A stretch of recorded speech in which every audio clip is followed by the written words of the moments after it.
Hello everyone, and welcome to the Bonner broadcast, a Bonner pipeline project initiative where we provide professional development resources for civically engaged leaders in the higher education and nonprofit sectors.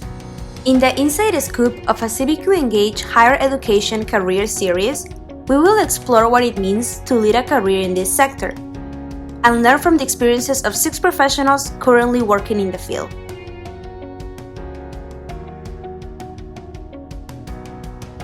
The first video of the series focuses on understanding civic engagement in higher education, its relevance, and myths.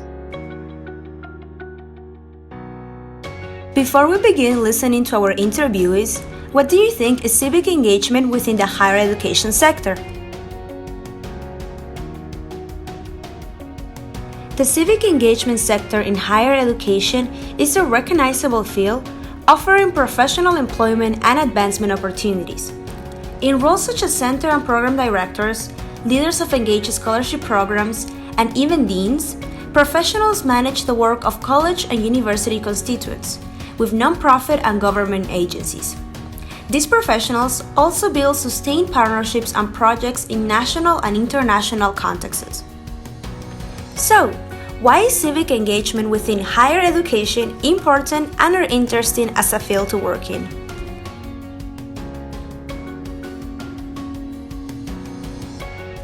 To share her insights with us, we have Gretchen, Assistant Dean for Civic Engagement at Weiner University, and Bonner Alum. I think I do want to stress that this is a field to work in. That sometimes I have to fight off some of my colleagues in some ways who think that this is like, just because you've done community service before, you know how to do it. The field, it is very intentional.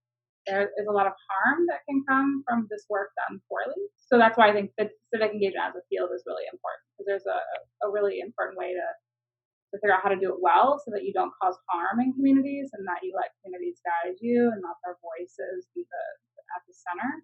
I think civic engagement within higher education is really important, partly from a historical lens of these like public land grant access to education, the opportunity to train educated citizens, which I feel fearful for. I think that higher education has been co-opted by corporatization, really like individualistic, like career-oriented things. And our students need to learn how to protest the status quo. They need to learn about the issues that are affecting, other humans in the country. They need to learn about real life and learn about how to build community and build relationships and communicate with others and make the world a better place. And I think higher education is the place to do that. And it's really important to kind of fulfill your education as a citizen of why you should participate in our country and why you should care about somebody else is really, really important to higher education's purpose, and it's important to the health of our democracy. Joining us today is Joshua Rodriguez, the Sweater Center's Student Development Program Manager at Bryan University. Civic and community engagement within the higher education sort of network is interesting and important field to work in for me, because I think I've been, as a recipient of a lot of sort of community engaged programs or service programs, I know the benefits that come from that as someone who's had less opportunities. Son of immigrants from a low-income community, visibly and sort of represented to others who see me externally as a cisgender Black male, right? So all those factors come with oppressions. And without the work of a lot of the sort of people I've come into touch with in my adolescence, who are giving me services that I otherwise wouldn't have access to, I would have felt those oppressions 3 times fold. I think they've helped me realize that yes, there's an oppressive society we live in and there are injustices, but it's also helped me realize that there are people who are thinking about them. People who know that it is not just a Band-Aid fix, right? You can't just come in and tutor someone and think that you've solved the world. Why I think it's important for me to be in this work and why it's interesting to me is because I feel like I'm connected to the individuals who are thinking that way. I think my perspective and my experience is important as being a recipient. So I can say to people, that's great that you're going in and tutoring, but what's next? Create the change that this community needs to see. And is it going to be your responsibility? What happens if you die or get hit by a bus? What's going to happen to your ideas and your motivations? Right? Do they live, or are they self-sustaining? And I think that's why within the higher education, this work is important, because we're not thinking about sort of like those band-aid fixes. It may be very easy for us to bring these ideas and changes into the community, but the moment that we leave, graduate, or I get a new job, etc., who's continuing that forward? Is it someone in the community? And do they have the resources to continue to connect to the university to move those things forward on their own accord? Not because someone at the university has made this their project, but because there is a mutual exchange, reciprocity, sort of a shared vision to create good. Now, Ariel de Rosario, Program Manager at Project Pericles and Bonner alum, will share her viewpoint. I think that civic engagement and community engagement in higher education is important because it allows students to see that no matter what their chosen vocation is, there's a way to be an engaged citizen and socially responsible. So one of my favorite programs that Project Pericles does is Periclean Faculty Leadership Program, where faculty get a grant and the support to incorporate civic engagement into their course.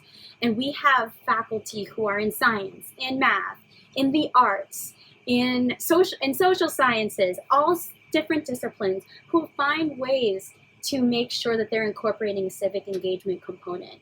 Because at the end of the day, we're all citizens in this democracy, and we have to make sure that we're going about doing our civic duties. Following up, we have Mathew Bryan Cheney, Assistant Professor of English and Director of the Bonner Center for Service Learning and Civic Engagement at Carson Newman University, and Bonner alum. So I think it's important as a field, because a lot of times in higher education, we get put in these little sections. You're in the English department, so you do that. You're in the biology department, so you do that. And what happens is that you lose a sense of community immediately around you, because you're just trying to be successful in your field. You're trying to publish. You're trying to get teaching awards. You're trying to do all these different things. What civic and community engagement does is it forces scholars to think about their work in a way that takes into account the community that they're actually in. I mean, there's a really bad stereotype that is actually true, that many academics and higher ed professionals are not super active in their community. And I just think that if we continue to pass that down to future generations of students, then it's only going to get kind of worse, and you're going to have a lack of interaction, not just with people who have intellectual expertise, but also class-based, right? You know, people who are involved in a university, but also just what other places in the world do you have people from these different classes, these different socioeconomic statuses, these different levels of privilege, interacting and sharing life with people who have a different background, have a different experience. And for me, you know, growing up in a lower socioeconomic situation, that was a really jarring thing, coming into higher ed and just meeting with people who can't like talk to their plumber or whatever. You know, they just like, they don't have the skills to kind of interact with someone who doesn't do all the same things that they do. So I think it's important for those reasons, that just socially, it's important that universities and colleges are involved in their communities, because I think that can only help us, you know, progress as a society of people who actually support one another and know one another better. Coming up, we have KellyFinn, the Student Development Program Manager of the Swearer Center at Brown University, and Bonner alum. It's super interesting because it's always changing. Like, I tell everyone my job every day is completely different, and that kind of excites me. And I kind of joke around that I like thrive in chaos. Like, I love when things are kind of up in the air, and like, you know, people need to be managed and people need to be inspired, and there's challenging situations in front of us. And I think that what I studied in my master's program was higher education in the US. I really see civic engagement as the way to push us forward. I think, as you probably know, higher ed is sort of at a crossroads right now, and we have to rethink the way that we think about education. And I think that what we're doing in our community engagement centers, especially in the Bonner Network, is sort of innovative and exciting and helps students grow and learn in a much different way than they're traditionally learning in a classroom. I don't really see the future of higher ed without community engagement, because I think if we're really preparing people to go out into the world and be active in their communities and understand issues from different perspectives and be collaborators and know how to work through conflict, we have to learn that in a real setting. And through my own Bonner experience, that's what I got. And I hope that I can sort of inspire the Bonners around me to have that type of experience. So I really think it's critical. I just don't see a future without it. So I think that's what also sort of brings me to the work and keeps me in this work, is like, I see a future here, and I see our institution sort of shaping the way we think about education around community engagement. Last but not least, we have Dr. Wilbur Whitney, Director of the Bonner Office of Community Service at Morehouse College. Well, I think that, higher education often is a time when young adults try to find out what they want to do, where they want to go, what they want to, what their career aspirations are. I think that especially today in our political climate, that civic engagement has really risen higher in terms of a focus that I think students need to pay attention to. We can go back to the last election and look at people being informed about what's going on, and also playing a role in civic engagement to understand that college students, especially millennials, really need to get involved in civic engagement and community engagement during your time in higher education. Now that we have learned the relevance of civic engagement within higher education, what are the myths about leading a civically engaged career and working in the higher education sector? To discuss on myths from his experience, we have Mathew Bryan Cheney, Assistant Professor of English and Director of the Bonner Center for Service Learning and Civic Engagement at Carson-Newman University, and Bonner Alumni. I've worked at big universities, with really heavy-hitting scholars, people who publish books and very respected in their fields. And, these are good people. They care about their families. They might be involved politically. They might be doing something. But the level that their life interacts with other people is really just rare. There's a lot of times a heart that those levels of privilege and class exist and are reinforced by the university in a lot of ways, the way that everything is set up. And so I think that there is a stereotype that most university professors, especially faculty and administrators, deans, people like that, are not super active in their community. They kind of care about themselves and their careers. Sometimes that's true. I don't know how it is in other fields, but I have worked with a lot of folks trying to get the best publisher they can for their book. They're trying to get into the best panels for the best conferences, and they're trying to move up the ladder a little bit. I think that that's actually a belief that people have, and it's well-founded. I think that people who look at higher education and they say that field is not as involved in the local community as it could be, I think they're absolutely right. And that's why college community engagement work is so important and civic engagement is so important. Some other assumptions, this one comes up a lot from faculty, is that community engagement work is not academically rigorous as, studying cancer cells in a lab and trying to figure out how that works. And so it's looked at as something you do on the side, something maybe you do on your own time. It's not looked at something that a quote unquote serious scholar does with their work. So that's a kind of myth that I think a lot of people are trying to combat, including people like Dr. Hoy, Dr. Ariane Hoy, and Mathew Johnson, and really all of us in this field in the Bonner Network.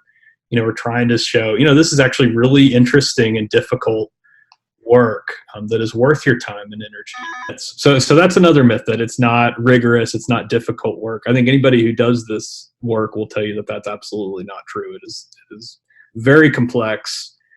It takes a lot of energy. It takes a lot of knowledge.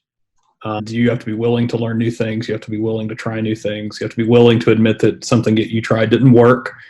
In other words, it's just as rigorous as being an academic in a field trying to study something. And I think that there's also a myth, and this is one that is really difficult, especially in our current political climate. I think that there's a belief that everybody who does college and community engagement is either like a leftist or a liberal. this is actually one of the most interesting things about the field, because many of our community partners are probably people who would describe themselves as politically conservative, local rural folks. And I think there's a belief that if you do civic and community engagement work, that you have a certain political point of view. That's not necessarily the case. That's not the case for me. That's actually true. I'm politically liberal and do a lot of that kind of work. But a lot of the people who I end up trying to make decisions with on a week-to-week basis, they're not. There are a lot of politically conservative people, for example, who work for the United Way in our county, who do a lot of fundraising for local nonprofits. And so that can be something that's really difficult in academia, because, of course, the majority of, academics in this country are liberals or, left-leaning. So that's, I think that's a myth, that all the people who do this work have the same political beliefs, and that's not true. Coming up, we have KellyFinn, the Student Development Program Manager of the Swearer Center at Brown University, and Bonner Alumni.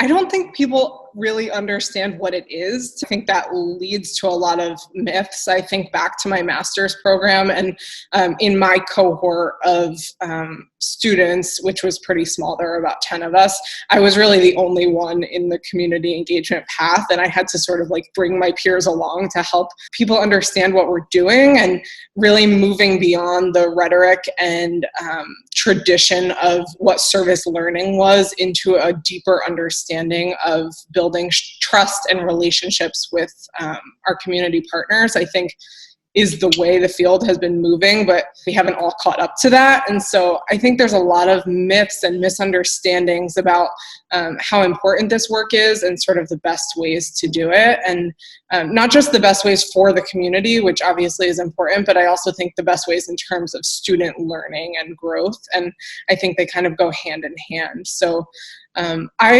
I tried to be someone who inspired my peers to understand what this work is and how exciting it can be, and also that it doesn't just need to live in community engagement centers, but it can be a campus-wide movement, and people that work in Res Life and people that work in student affairs can be a part of what community engagement looks like. I hope that's the direction we're moving, and I hope that folks will come to understand that this is a really exciting field to be a part of, and there's many career opportunities here. Furthermore, we have Dr. Wilbur Whitney, Director of the Bonner Office of Community Service at Morehouse College. Dr. Whitney shares another myth regarding the profitability of the field. I think some of the common myths is that it's not profitable. In a sense, you're not going to make a lot of money, compared to other careers. Another myth may be that you're not able to really make any sustainable changes in this field. Many people don't understand. But actually, I do think now more students are understanding the importance of nonprofits and how nonprofits can make a difference. But I think those are probably the only two myths I really think that people have in terms of, and also that there's not a lot of opportunity in this field. So that would be another myth. The more career opportunities that students can find, I think that students can combine their interest and their passion with civic opportunities, civic engagement opportunities. So it's not an either or kind of situation. And I think you can also do well, economically, and also make a significant change. To share her insights with us, we have Gretchen, Assistant Dean for Civic Engagement at Weiner University, and Bonner Alumni. I think there's probably some myths around, sometimes they think we're faculty hours and that we only work in the academic year and that we can kind of come and go as we please. Sometimes on breaks, my students are like, have a good break. And I'm like, I don't have one, but yes, thank you. I hope it's going to be great. So I think that we work really hard in higher education, and we are having to be in a lot of places at once. And there's kind of high demand on us as people. I think that's really important to note. From a civically engaged career side, there's a lot of burnout in this job too.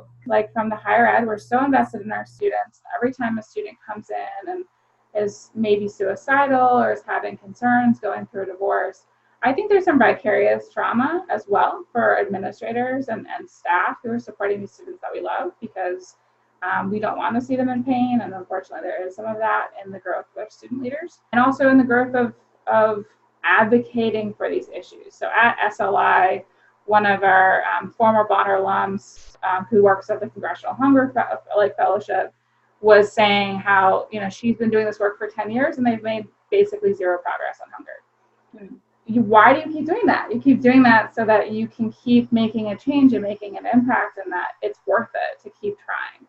But what happens when you keep trying and you failed and you've been trying for 10 years and maybe it's not working?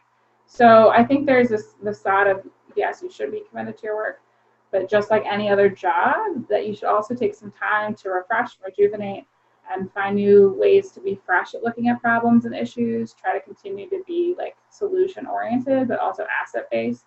Because sometimes the problem-based approach can be very deficit-based and not super empowering. And I think to keep community at the center is really important too. Because I think a lot of times in our focus on students and our students' needs, we may not intentionally, but sometimes the community isn't at the center. A student comes in and says, this is what I want to do in the community. And we're like, oh, well, we want to connect you to that.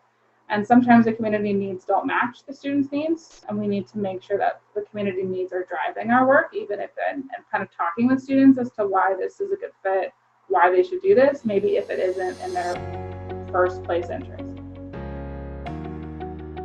Finally, closing the first episode of the series, we have Joshua Rodriguez, the Sweater Center's Student Development Program Manager at Brown University. Joshua shares a new perspective, explaining that payment can exist beyond monetary means. Working in civic engagement or community engagement, whether in the higher ed sector or even in the nonprofit sector, wherever, is that this kind of work doesn't pay. And I want to deter people from thinking that payment only exists in the form that's monetary, that's money or thing. How is this paying your heart? How is this paying your mind? There's so much knowledge that you gain through this work. You get paid in information. You get paid in perspective. You get paid in community-rooted knowledge. You get paid in street comments. You get street smart when you do this kind of work, right? And then also when you're in the higher ed, you get to benefit and reap the benefits of the higher ed resources, the professor, the scholarly articles, right? That have, scholarly articles, although are peer reviewed and sort of like said, like, get the thumbs up, it's, equal as sort of like experiential learning, right? How am I to say that I'm a better teacher of urban youth when I've only done, I'm taking a master's, right? And like, I've never taught in the school before, but then there's a teacher who's taught in the urban schools for over 15 plus years. Who has more experience? Who has more knowledge? Who has more wealth? I would say that person there, right? Because they have so much more. So yes, it may not pay monetarily well, but it pays in other ways that really sort of, when you look at it, really even it out, right? You gotta, money is not the root of all happiness, and money does make a lot of this stuff a lot easier. But to be paid in perspective, to be paid in knowledge, to be paid in relationships that are long lasting, I would say that that's the common myth, that you don't get paid, but you do. And then you can also find ones that pay you well too. Thanks to all our guest speakers for sharing their insights about what motivated them in choosing civically engaged careers in the higher education sector. Now, let's also learn about one of the common myths of working in this sector that we heard today. Myth: civically engaged higher education careers are not profitable. It may be worthwhile to have a look at some samples of various positions and their respective salaries before forming an opinion. So let's take a look. As you can notice on this table, the salary structures vary based on experience, employer, and geographic area. To find more information about salaries in this sector, you can browse idealist.org, glassdoor.com, or Indeed.com.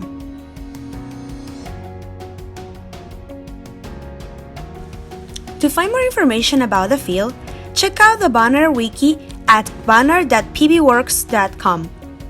Scroll down to Student Resources. Click Job Sector Guides. Then select Documents to download.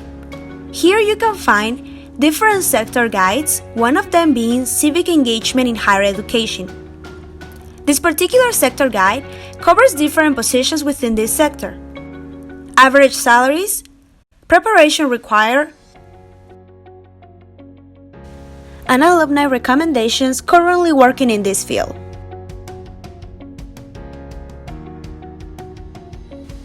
Thank you so much everyone for learning with us today.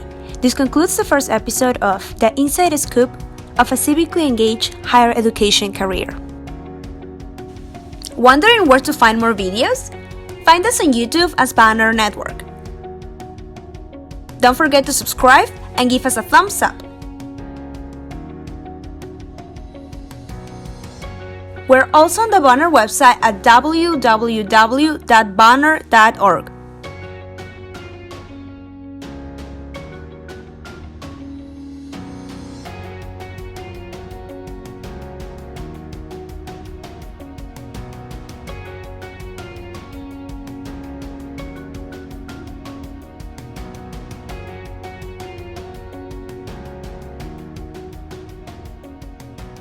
Bonner what?